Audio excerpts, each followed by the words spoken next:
Always do it on my own, so I gotta get through it.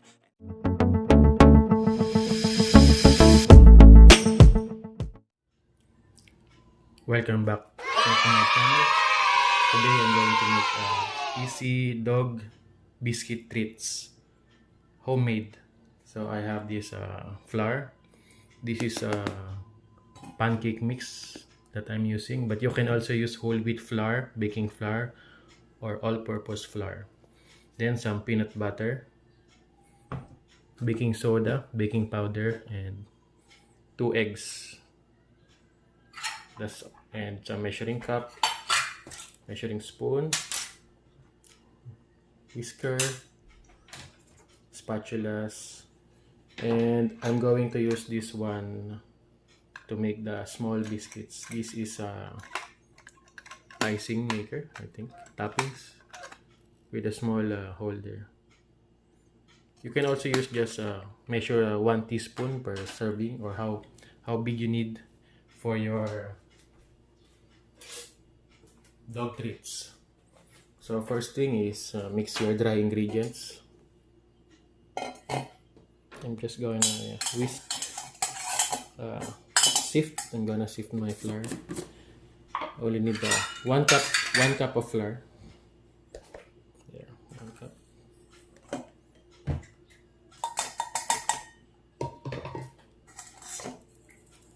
You can use whole wheat flour to make it healthier for your dogs.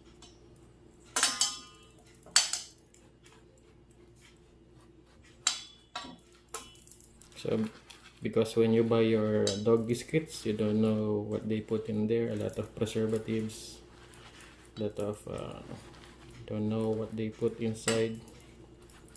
So it's better to make your own, so you know what you are feeding your dogs. Okay, so you have your flour mixture here. Add some this is my mixture, 1/2 teaspoon of baking flour. Make it a little fluffier, and some baking soda.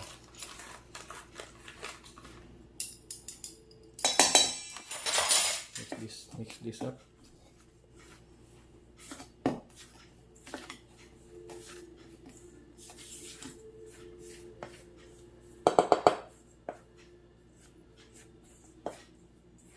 Set aside, then use 2 eggs.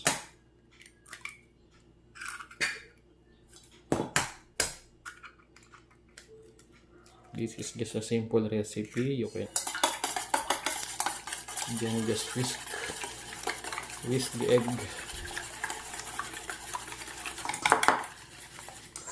then add your peanut butter. For now, I'm going to use only 1/2 cup of peanut butter.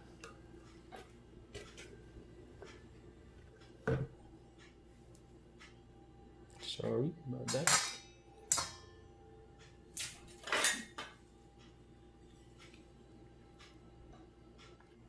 Just mix this one.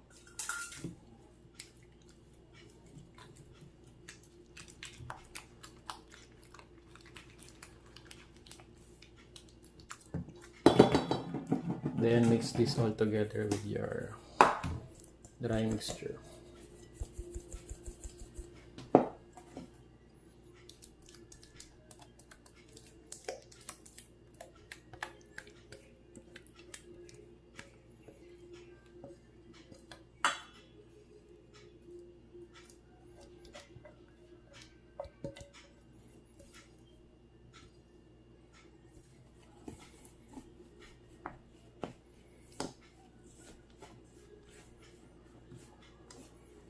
If it's too thick, you can add a little water slowly.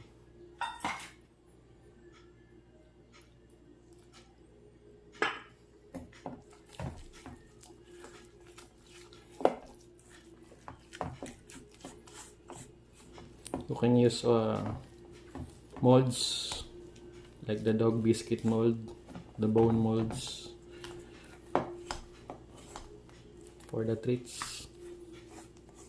First time I made this one, I only used a spoon and just scoop out little by little.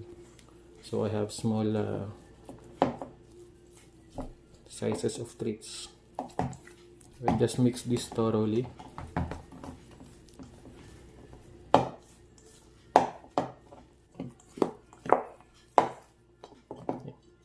So just use put it in a parchment paper.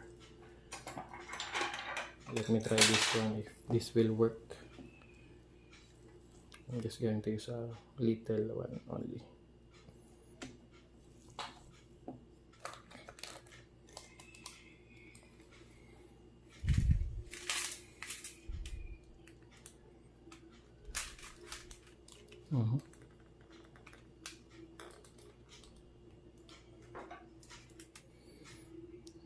The chunks of peanut butter.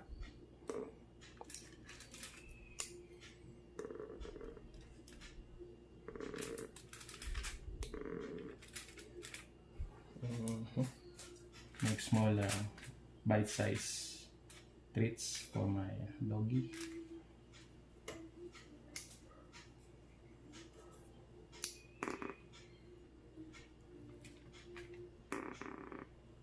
There.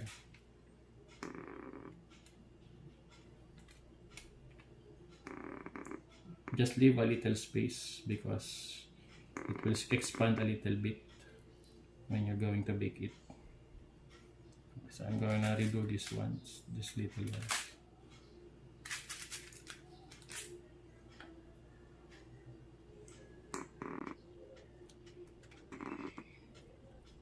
It's up to you, you can make big ones, but I think this is better, small ones.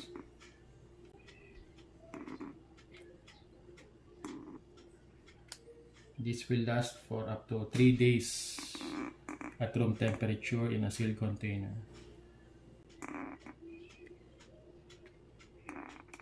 Okay. You just need to fill this up.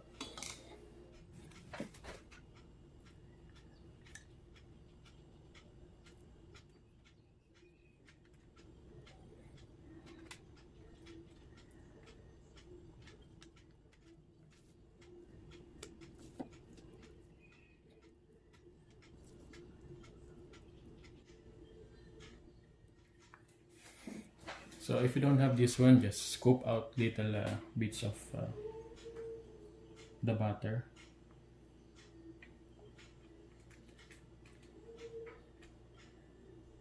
It's all good also. The first recipe I made for them is same like this. They like it so much. They finished this in just 3 days. By the way, I have 2 dogs. Olga, she's a Belgian Malinois breed, and Candy, which is a mixed breed of Labrador and common dog here in the Philippines.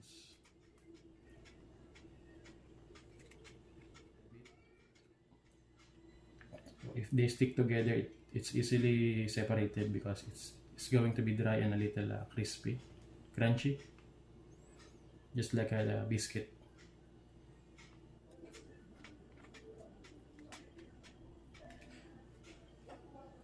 So these are little portions, so you can just bake this for around 15 to 20 minutes. Preheat the oven to 350 degrees Fahrenheit.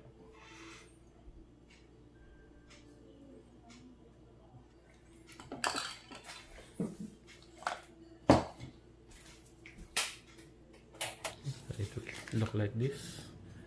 Then bake this for 15 to 20 minutes for 350 degrees Fahrenheit. Preheat the oven first. A few moments later. Okay, so this is how it looks like after baking. It's a little biscuits, little treats.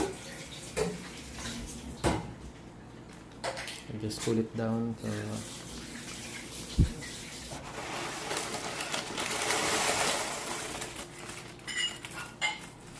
Let it cool down.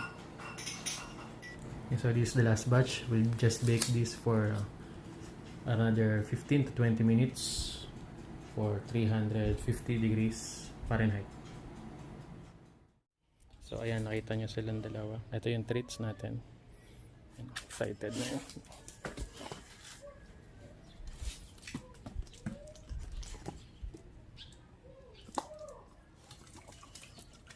Ito naman si Candy. Galing niya mag-balance.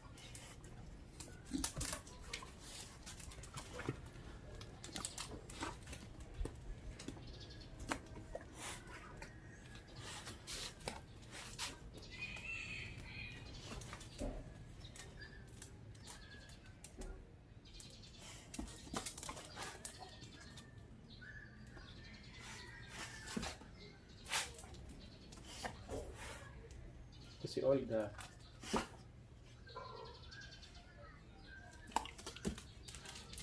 Ito naman si Candy, magaling mag-balance yan.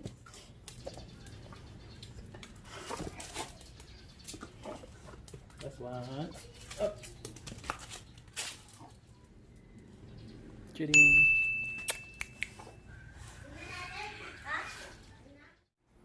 So after cooling down, pwede na siyang ilagay sa container. Lumalambot to. After 2 days, medyo lumalambot yung mga, parang nagiging tinapay siya. Pero okay pa rin siya i-consume ng mga doggies natin. Subscribe. Thanks for watching.